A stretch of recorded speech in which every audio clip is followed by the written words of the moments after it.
What's up, guys? Thanks so much for watching. If you're new here, my name is Matthew. I'm a 20K tier seller on Merch by Amazon. I've been selling since 2017. I also do KDP and Etsy. In this tutorial, I'm going to show you how to create your first t-shirt design in Canva Pro. If you don't have the Canva Pro membership, it's a great tool to have in your arsenal. I've been using it for quite some time, along with Merch Informer, but it gives you a lot of options when it comes to, especially if you have a social media page, but it also gives you a lot of elements. So what we're going to do is go to the top right. Once you have your account, you'll see Pro account here. Hit Create Design. We're going to go down to Custom Size. And for Merch by Amazon, we're going to leave this in pixels. And for a normal t-shirt, it's 4,500 by 5,400. And what this means is that if I go to a calculator, sometimes you may also hear like 300 DPI, you may hear 15 by 18 inches. What that means is that if this is in inches, I'll need to export at 300 DPI or 15 by 18. So 15 times 300, that gives me the 4,500. 18 times 300 gives me the 5,400. But it's easier just to go ahead and set this to pixels, and then 4,500 by 5,400. Now once this happens, you have this blank page here. You could duplicate a design by hitting this. You have this white background, and if you select that, it will let you choose a color. So say we're designing for a black shirt. Sometimes it's easier just to change this to black. Now, once you get done with your design, you can come over here. With the Pro membership, it allows you to do transparent. So this black area does not print to your final image. Today we're going to do a simple Easter design. We're going to come over to Elements, and we're going to type in bunny ears.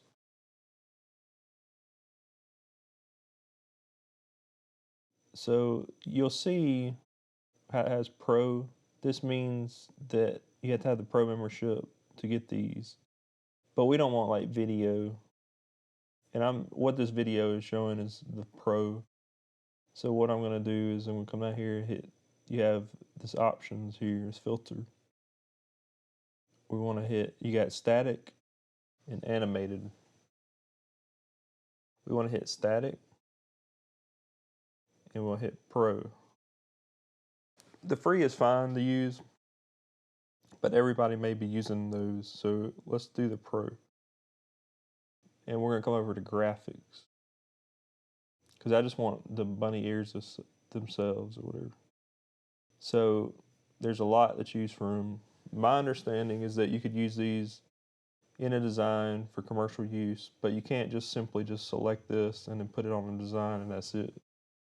You want to make it unique and add other elements to that. So let's just pick something simple here. Let's just pick these ears, for instance.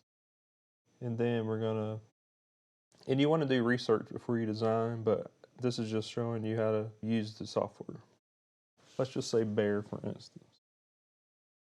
Now you want to make sure that you're never using anything that you think may be a character from something, because sometimes those items may slip in there. So always do your research before you just randomly use something.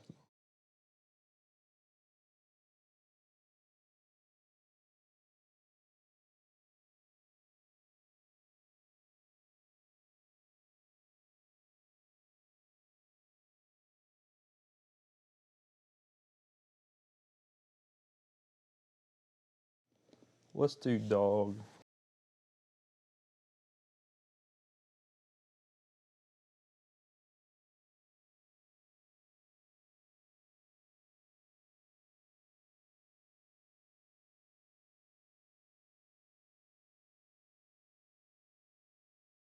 I think we'll just use like Happy Easter for example here.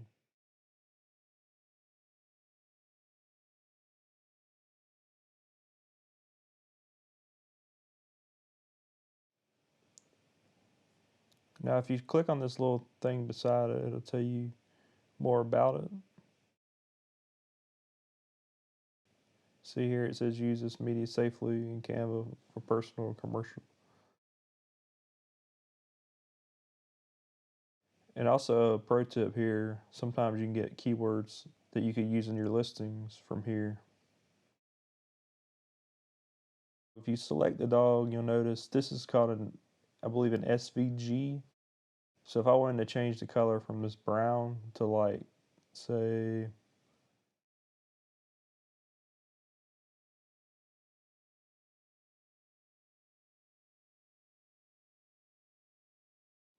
let's say orange for instance, or pink, whatever, you can come down here and change that. Again, you want to kind of change up the graphics a little bit.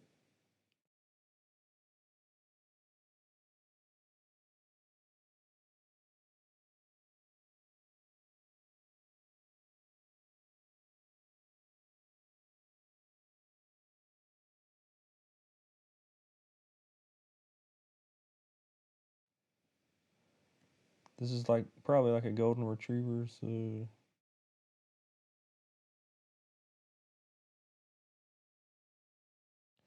could use your best judgment. You could also search like,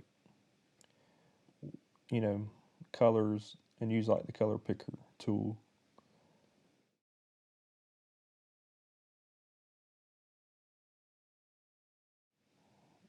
But I'm gonna put these bunny ears just behind them like this. Now if you select that, you can come to position. You can bring them forward, but it looks more realistic if you push them to the back. So if I select this and I hold shift, I could click this one, then right click and hit group. Now group will allow me to move this entire object as one thing versus having to select each thing individually every time. So then I could scale this up and down like this. Let's come over to text.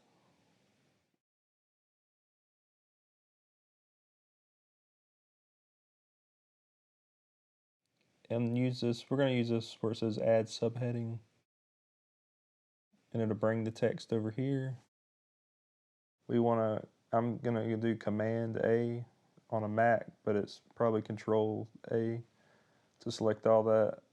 And then I'm going to come to the color. I'm going to make it, select that, and we're going to make this white. And then you'll see here you have a rotate tool and a move tool, and then you could scale this by doing this number here, grabbing it and dragging it. I'm going to move this up, bring this guy down a little bit.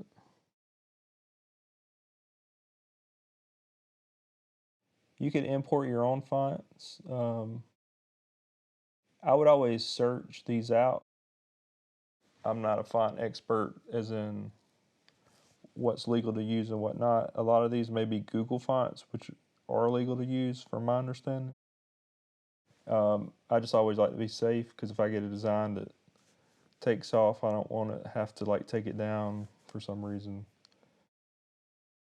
I use this one called the bold font a lot, and that's free for commercial use. There's also this Canva student font that you could use. I mean, there's a ton of them. Just do your research on that. Let's see. Let's try this Anton. And if I search Anton, you'll see that's the Google font. So I could use that. We're just going to use this one for this tutorial. I'm just going to say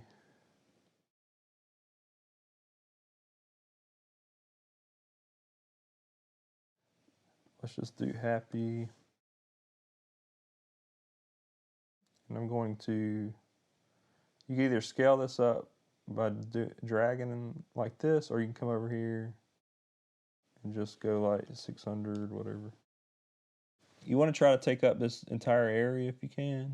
A lot of times it just depends on the design, but you want your design to stand out. So also you want to make sure that people can read it. If it's like cursive and you can't read it, they're gonna more likely just move on past your design. So if I click right here, you could space these letters out.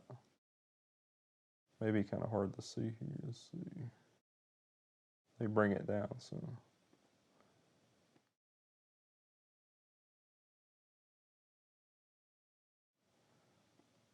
So I could drag that.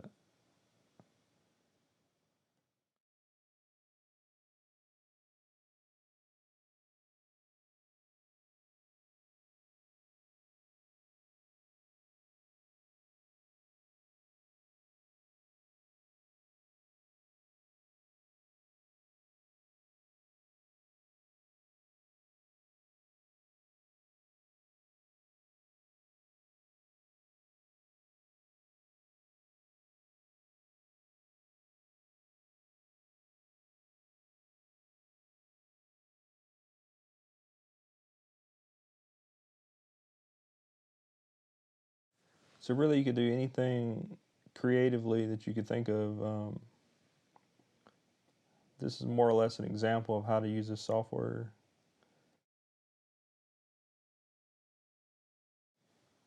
But if you select those again, you could scale the whole thing up and then move it.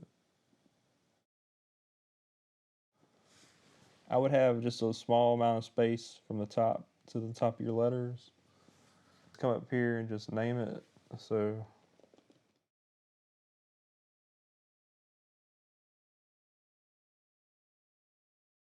name it whatever you like up here. If you duplicate this, then you could name each item here individually. That way, when you export these, there'll be individual files with different names so you know what they are. And also you can like go in here and change this. Say if you wanted to do, when you get more advanced tier levels, you have a lot more slots to fill. And if you want to do like batch type designs, you could come in here, use the same font, and change out the character of the dog or whatever. I'm gonna hit the trash right there. And then we're gonna hit download. Make sure it's select PNG, leave the size as 1. Make sure it says 4500 by 5400. Make sure you hit transparent. Don't hit compress file and hit download. You'll see this is what it turns out. It's gray here, but that's transparent. So I'm going to show you what it looks like on Merch by Amazon. If you've enjoyed this, please take a second and subscribe below. Hit that bell notification so you'll know when I post a new video. You could also follow me on Instagram _merchon, and you could join our free Facebook group. Just search Merchon in Facebook, or you can see the link below. Until next time, we'll catch you guys later. Merchon.